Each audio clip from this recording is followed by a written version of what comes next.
필립복음 구호 준비! 아멘. 시작. 내가 구원받아야 하고, 내가 헌신해야 하고, 내가 신앙계승해야 하고, 내가 복을 받아야 한다. 아멘. 아멘. 우리 태필린 복음 선포 기도문 함께 선포합니다. 하나님 아버지, 태필린 복음을 선포할 때 하나님이 주시는 완전한 진리를 성령님을 통해 밝히 알게 하여 주시기를 원합니다. 하나님의 말씀이 내 입에 있게 하라는 말씀에 의지하여 이 시간 태필린 복음을 선포합니다. 사탄의 방해를 막아주시고 말씀으로 승리하게 하옵소서. 말씀을 선포하는 가운데 하나님의 음성을 듣게 하시고 성령의 임재를 체험하게 하시고 기쁨이 충만하게 하옵소서. 중도에 포기하지 않도록 지켜주시고 선포 중 잡념에 사로잡히지 않도록 지켜주옵소서. 태필린 복음이 전국 방방곡곡에서 선포되게 하시고 더 나아가 이민교회와 선교사님들도 함께 선포하는 가운데 사탄의 역사가 제한되고 승리의 창가가 넘치게 하시고 부흥이 일어나게 하옵소서. 예수님의 이름으로 기도합니다. 아멘. 지금 우리 태필린 복음 구원의 말씀 챕터 7번 구원을 선포하라를 우리 진행 중에 있습니다. 우리 함께 선포합니다. 마음과 입으로 해야 할 일은 무엇입니까? 로마서 10장 9절부터 10절 말씀. 네가 만일 내 입으로 예수를 주로 시인하며 또 하나님께서 그를 죽은 자 가운데서 살리신 것을 내 마음에 믿으면 구원을 받으리라. 사람이 마음으로 믿어 의에 이르고 입으로 시인하여 구원에 이르느니라. 로마서 10장 9절부터 10절 말씀. 아멘. 아멘. 마음과 입으로 해야 할 일은 무엇입니까? 왜 믿음 안에 있는가를 시험하고 확증해야 합니까? 고린도후서 13장 5절 말씀. 너희는 믿음 안에 있는가 너희 자신을 시험하고 너희 자신을 확증하라. 예수 그리스도께서 너희 안에 계신 줄을 너희가 스스로 알지 못하느냐. 그렇지 않으면 너희는 버림받은 자니라. 고린도후서 13장 5절 말씀. 아멘. 아멘. 십자가의 도가 구원받는 우리에게는 무엇입니까? 고린도전서 1장 18절 말씀. 십자가의 도가 멸망하는 자에게는 미련한 것이요 구원을 받는 우리에게는 하나님의 능력이라.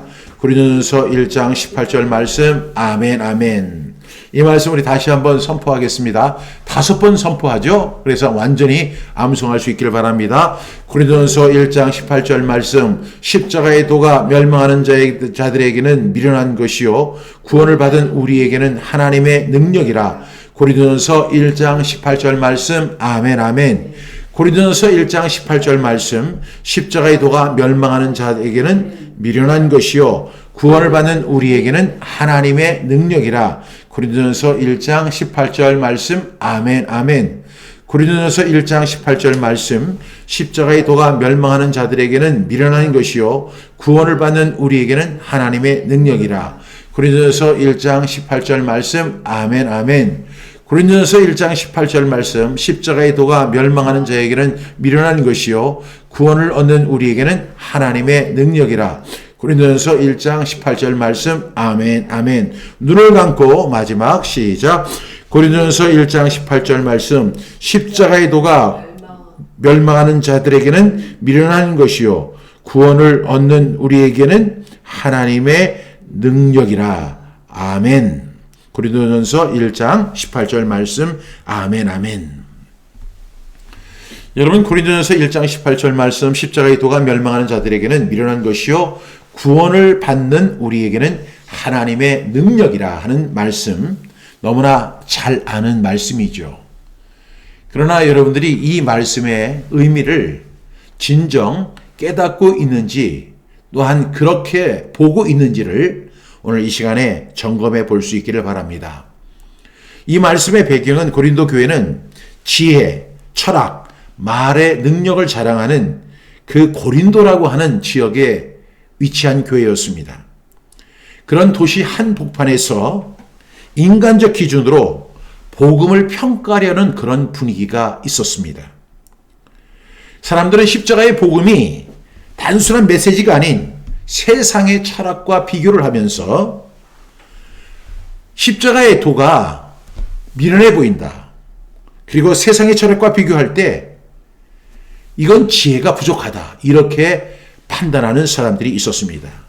이러한 분위기들 속에서 바울이 이 말씀을 정하는 것입니다. 십자가의 도가 멸망하는 자들에게는 미련한 것이요 구원을 받는 우리에게는 하나님의 능력이라고 고린도 교회를 향하여 바울이 친히 한 이야기입니다. 왜 이 이야기를 했을까요? 바울은 십자가가 인간의 지혜로 이해되는 것이 아니라는 사실, 하나님의 능력 안에서만 깨달아지는 것이라고 이야기했던 것입니다. 그래서 이 구원의 길을, 구원을 받지 못한 사람은 절대로 이해하지 못한다는 거예요.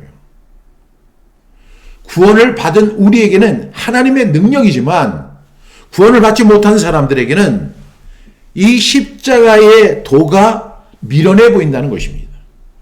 자기들은 이 철학의 도시에서 굉장히 큰 교만을 갖고 있었습니다. 우리는 지혜로운 사람이다. 그리고 우리는 철학을 가지고 있는 사람들이다. 그런데 우리가 아무리 봐도 십자가의 도는 미련해 보인다. 아무것도 아니다. 그리고 이해할 수 없는 것이다 라고 그들은 이야기합니다. 이 세상은 십자가를 미련하게 보지만 하나님은 그 미련함 같은 복음으로 사람을 살리고 무너진 인생을 다시 일으켜 세우는 능력이 있다는 사실을 말씀하고 있는 것입니다. 오늘 이 말씀의 핵심이 뭐냐면 십자가는 세상의 지혜로는 결코 해석할 수 없는 하나님의 능력이며 구원의 실제라는 것입니다. 그래서 구원받지 못한 사람, 멸망하는 사람에게는 이 십자가의 도가 아무런 의미가 없어 보이지만 믿는 자에게는 죄를 끊고 인생을 새롭게 하는 하나님의 능력이 된다는 사실을 분명하게 이야기합니다. 오늘 우리는 이 말씀, 너무나 간단한 말씀이죠. 십자가의 도가 멸망하는 자들에게는 미련한 것이요 구원을 받는 우리에게는 하나님의 능력이라. 이 말씀 속에는 4가지의 비밀이 담겨 있습니다. 첫 번째 단계가 뭘까요? 충돌입니다. 왜 충돌일까요? 세상의 지혜와 하나님의 지혜와의 충돌입니다. 여러분, 이러한 사실을 우리는 인정해야 돼요. 세상에도 지혜가 있습니다. 그런데 그에 비견할 수 없는 하나님의 지혜가 있습니다. 문제는 이 세상의 지혜와 하나님의 지혜가 충돌한다는 것입니다. 그래서 십자가의 도가 멸망하는 자에게는 미련해 보입니다. 지혜롭지 못하게 보입니다.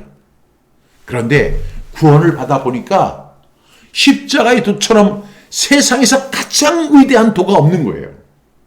이러한 사실을 우리는 인정할 수 있습니다. 왜? 구원받았으니까. 구원을 얻은 우리에게는 하나님의 능력이기 때문입니다. 그런데 이 세상의 지혜와 하나님의 지혜의 충돌입니다. 고린도는 철학, 지혜, 말의 능력을 숭상하던 그런 도시였습니다. 사람들은 이 복음, 십자가의 도를 분석했습니다. 그리고 십자가를 평가했습니다. 그리고 그들은 이렇게 정의합니다. 미련한 것이다. 혹시 여러분, 십자가의 도가 여러분의 눈에도 미련해 보입니까? 많은 교회들이 이 십자가의 도를 우습게 여깁니다. 이 교회 속에서, 강단 속에서 선포되어야 할 것은 오로지 십자가의 도입니다. 그런데 오히려 강단에서 십자가의 도가 증거되는 것이 아니라 오히려 세상의 지혜를 강요하고 있는 그런 설교자들이 굉장히 많습니다. 사람들은 십자가의 도는 우습게 보고 세상에 아주 재미있는 이야기, 그리고 유익하다고 생각하는 것, 지혜롭다고 생각하는 그런 이야기에 귀를 기울입니다. 이런 충돌이 있습니다. 세상은 계산하고 따지고 묻지만 하나님은 그 세상의 분석을 여지없이 무너뜨린다는 것입니다. 그래서 오늘 이 말씀 속에는 첫 번째 그 현상이 뭐냐면 충돌이라는 사실입니다. 두 번째는 이 말씀에는 전복이 있습니다. 십자가의 도가 멸망하는 자들에게는 미련한 것입니다. 그러나 구원을 얻는 우리에게는 하나님의 능력입니다. 바로 미련해 보이는 그것이 우리에게는 뭐예요? 능력입니다. 세상의 방법을 뒤집는 것입니다. 세상은 십자가를 패배로 봅니다. 그러나 하나님은 그 패배를 통해 승리를 이루십니다. 세상은 약함을 경멸합니다. 그러나 하나님은 그 약함 속에서 자신의 능력을 드러내십니다.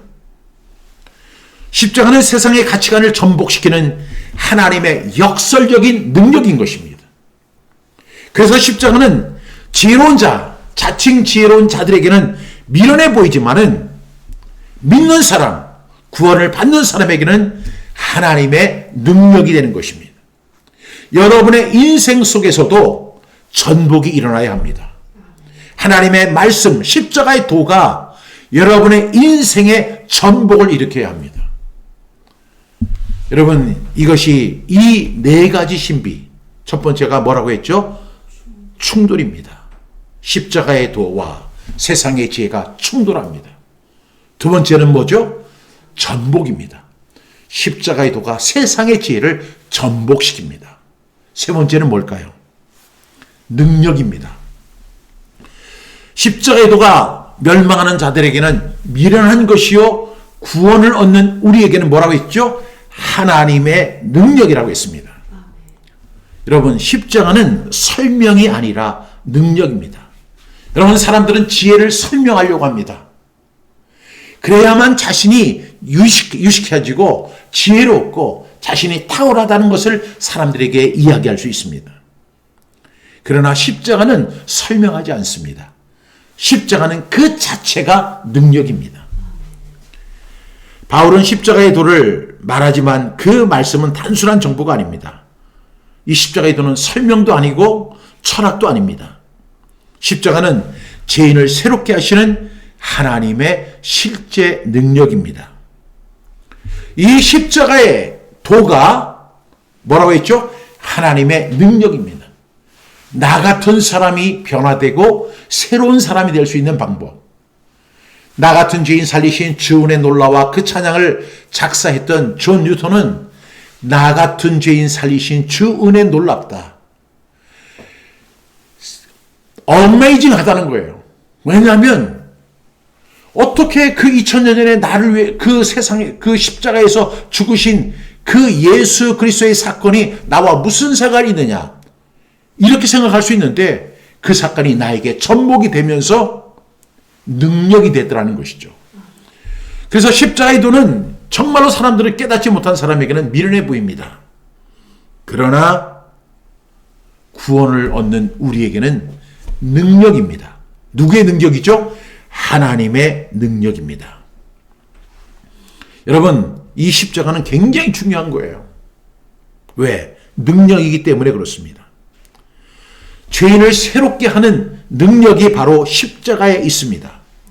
죄를 끊게 하고 상처를 치유하고 무너진 가정을 일으키고 좌절된 마음을 다시 불러 소생케 하는 능력이 십자가에 있습니다.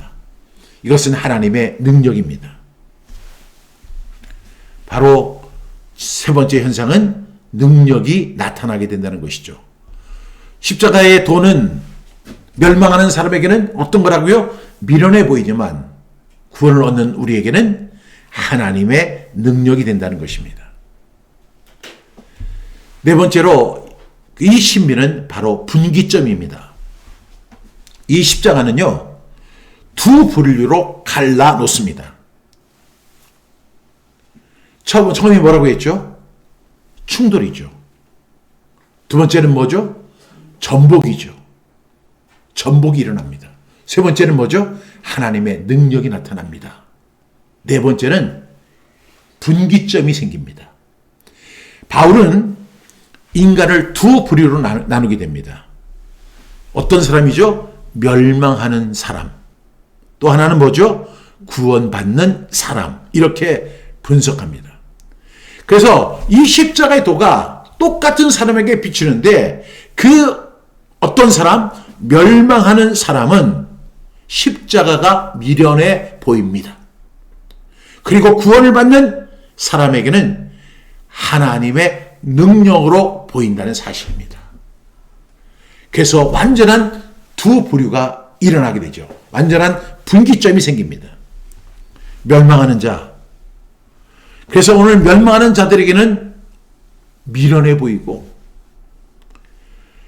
십자가가 아무것도 아닌 것처럼 여겨지는 거예요. 그런데 구원을 받는 우리에게는 하나님의 능력으로 보이게 된다는 것입니다. 세상에는 수많은 종류의 사람들이 있습니다.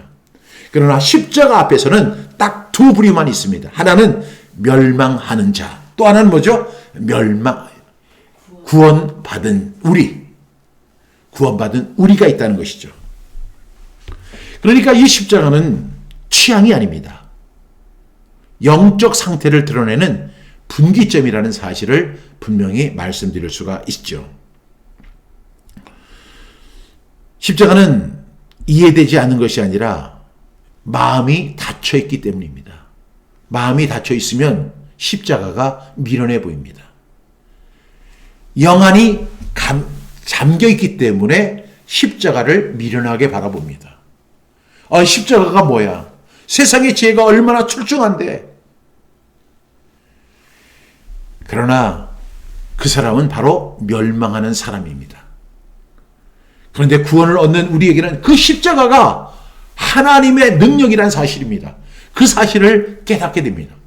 야, 이 십자가. 그래서 오늘 저는 이 앞에 십자가를 이렇게 준비를 했습니다. 이 십자가를 볼 때마다 이 십자가가 무엇일까? 이것은 물론 상징이지만 이 십자가가 상징하는 것이 뭐예요?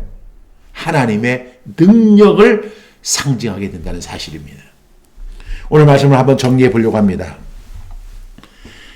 고린도 교회에 참 문제가 많았습니다. 이 고린도 교회는요, 철학을 굉장히 중시했고, 지혜를 중시했고, 말의 능력을 중시하던 그런 대표적인 도시, 바로 고린도 도시였습니다. 그래서 바울은 고린도에 있는 사람들에게 편지를 보내면서 1장 18절에서 십자가의 도가 멸망하는 자들에게는 미련한 것이요, 구원을 받는 우리에게는 하나님의 능력이라, 이렇게 간단한 메시지를 보냅니다. 여러분, 이 말씀은 간단해 보이지만 결코 간단하지 않습니다. 왜냐하면 이 말씀 속에는 4개의 신비가 담겨져 있기 때문입니다. 첫 번째 신비가 뭐라고 했죠? 충돌입니다. 이 충돌은 뭐예요?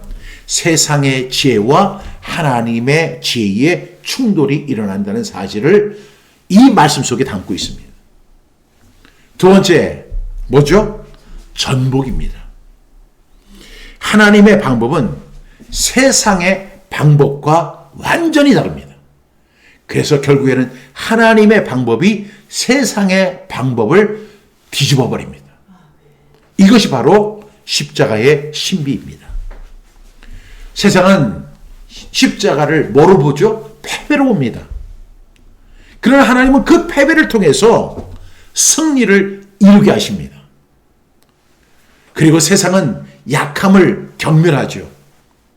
그 당시에 수많은 사람들이 자신의 강함을 드러내려고 하는데 십자가는 그 약함의 상징처럼 여겨졌습니다.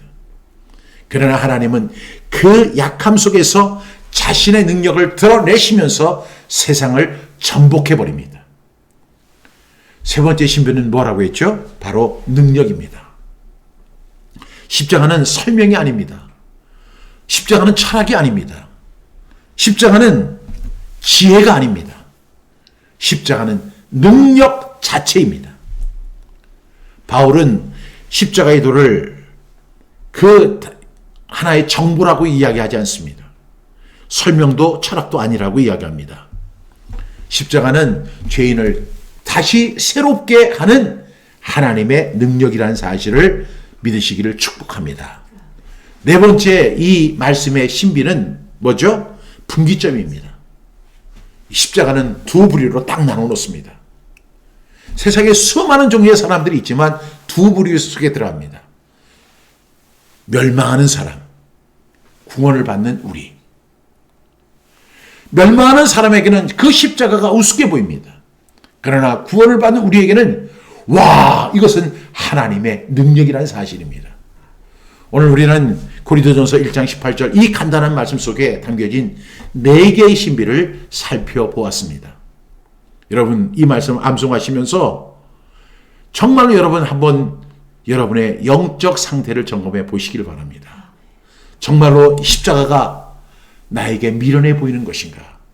아니면 이 십자가는 정말로 나를 변화시키고 내 가정을 살리고 나의 영적 상태를 세우는 하나님의 능력인가? 이 상태를 여러분 분명히 점검해 보는 저와 여러분 될 수 있기를 간절히 바랍니다. 십자가는 오늘도 우리에게 말씀합니다. 지혜보다는 순종하라고, 철학보다는 믿음을 가지라고, 계산보다는 헌신하라고, 이해보다는 그 말씀을 붙들라고. 우리가 그 십자가를 붙드는 순간 인생의 방향은 완전히 달라질 것입니다. 이러한 간증을 갖고 있는 사람들이 세상에 많이 있습니다. 그 사람들은 세상 속에서 잘 나가던 사람들이었습니다. 그런데 어느 순간 십자가를 붙드는 그 순간에 인생의 방향이 180도 달라진다는 사실을 그들은 입술로 고백합니다. 왜요? 하나님의 능력이기 때문입니다. 오늘도 십자가를 붙드는 저와 여러분에게 하나님의 능력이 임하게 될 줄로 믿으시기를 주님의 이름으로 축복합니다. 기도하겠습니다. 하나님 아버지, 오늘 귀한 말씀 우리에게 주셨습니다. 십자가의 도가 멸망하는 자들에게는 미련한 것이요 구원을 받는 우리에게는 하나님의 능력이라고 했습니다. 하나님, 이 말씀을 우리가 세심하게 살펴볼 수 있도록 도와주시고 이 말씀 속에 담겨진 신비를 깨달아 알 수 있도록 도와주옵소서. 그리고 이제는 그 십자가의 도가 하나님의 능력인 것을 우리가 깨달아 알 수 있도록 그렇게 바라볼 수 있는 믿음을 더하여 주시옵소서. 오늘도 귀한 말씀 허락해 주신 것 감사하며 예수님의 이름으로 기도드립니다. 아멘.